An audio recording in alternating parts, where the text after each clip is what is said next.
type civilization is at least a 2-type civilization. So they're very, very advanced, hopefully benevolent beings that are watching over us and have our best interest at heart, because there's no way we can, you know, want them or defeat them if we ever got into a scruff with them or anything. You know, at least they certainly have technology far beyond what we could even imagine. If they, and we're in that little capsule. It looks like, you know, primitive man going out on the sea, you know, with a little raft. Right, because compared to them, we are way nothing compared to them as far as technology, and they demonstrated that to our military several times, where they disarmed all our missiles to where we couldn't do nothing to them. And luckily, they are been, you know, kind, because they could easily attacked us or destroyed us, and they didn't choose to even harm us. Yeah, because they could probably send an asteroid. They don't even have to do anything. Hurling at the Earth there, you know, get rid of us.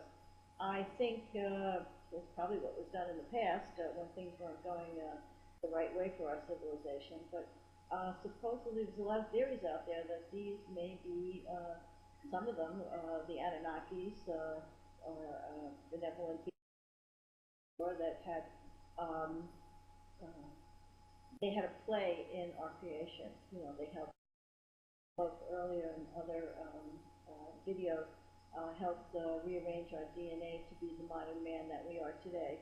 And they are looking for us to move into this new shift in consciousness. And I believe they even said, I think it was on this video too, that they've actually helped us avert World War III, you know, with dismantling the nuclear arms that could have gone off at different times, I think in the 60s, and just recently with, you know, the conflicts that we have with the wars going on right now.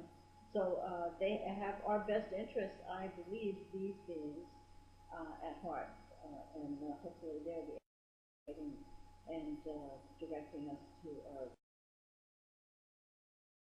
Right on, divine intervention, that's that term and where it's coined from.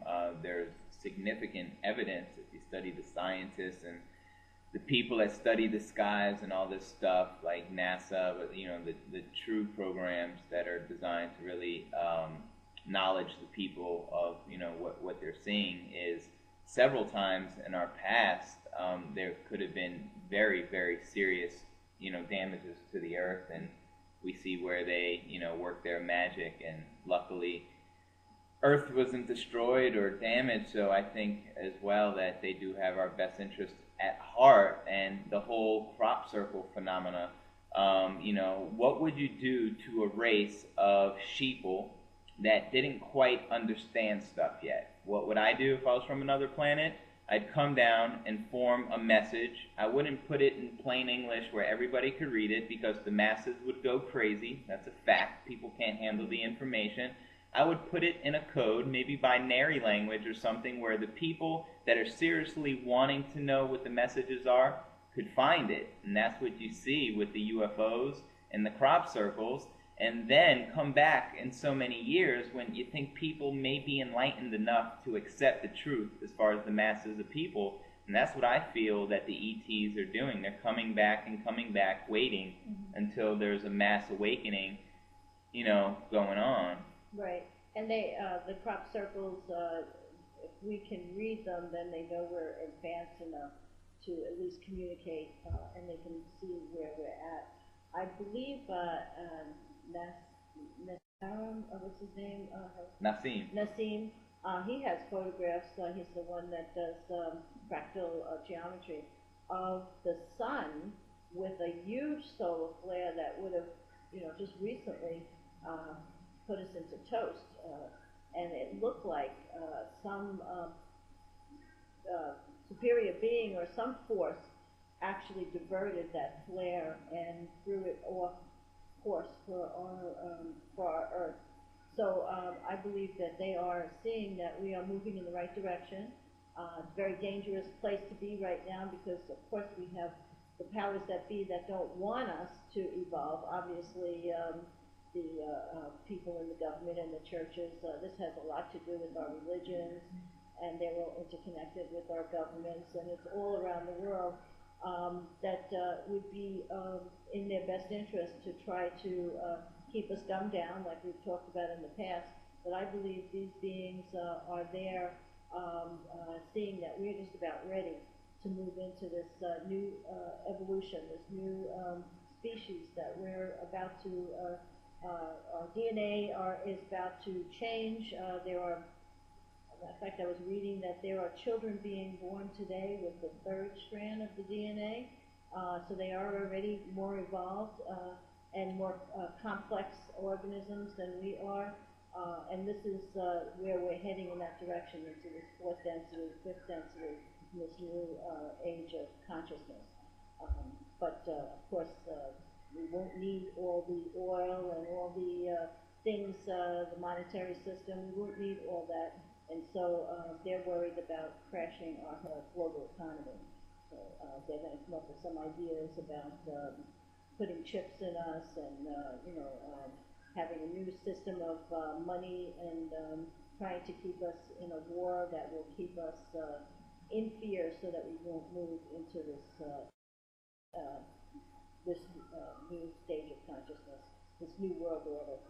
Right. And there was, I just watched Jack Van Amp. He's a minister, a Christian minister that's been on TV forever, and he was talking about this new world order, and he's been talking about it that I know of since the 80s, and just about how the Pope now is involved in wanting this new world order, and obviously it's very much religious, it's more political agenda.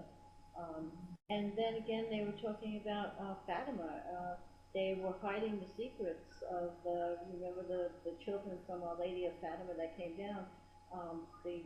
They think that was the aliens, and that's why they didn't want it out into the public. So they said that it was going to be disclosed at a later date, but nothing was ever said about that. It's because they were visited by higher species of beings that came down and told them about what, it had nothing to do with religion, but what they were aiming at as being peace on earth and turning to love. And so that's what, so you see ships like that, and you say, it blows you away, because the technology is beyond our wildest imagination, and they're so evolved, and they've been there for probably millions and millions of years, come back and forth to the earth, and so we seem to be very small. We seem to feel very small now on our planet, but actually what they're telling us, and what it's pointing to in all our scriptures, which they were involved in,